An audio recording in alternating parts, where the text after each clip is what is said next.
പോകാൻ പുറപ്പെട്ടതാണ്. പക്ഷേ ഉപേക്ഷിച്ചു പോകാൻ കഴിയുന്നില്ല. ഞാൻ കാട്ടിക്കുട്ടിയ ഒരുപാട് അബദ്ധങ്ങളുടെ ഫലമാണ് നിനക്ക് സംഭവിച്ചു പോയ ഒരബദ്ധം. അത് തുറന്നു പറയാനുള്ള മനസ്സ് നിനക്കുണ്ടായി. ആ മനസ്സ് കാണാതെ ഞാൻ പോയാൽ ഇത്രയും കാലം കുട്ടിശങ്കരൻ നിന്നെ സ്നേഹിച്ചതിന് എന്താണ് അർത്ഥം?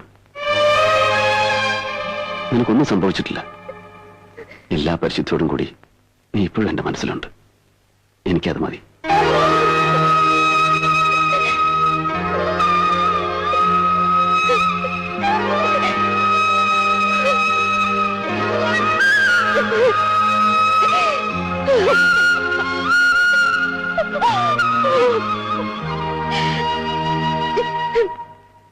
വെറുത്ത് വെറുപ്പിന്റെ അവസാനം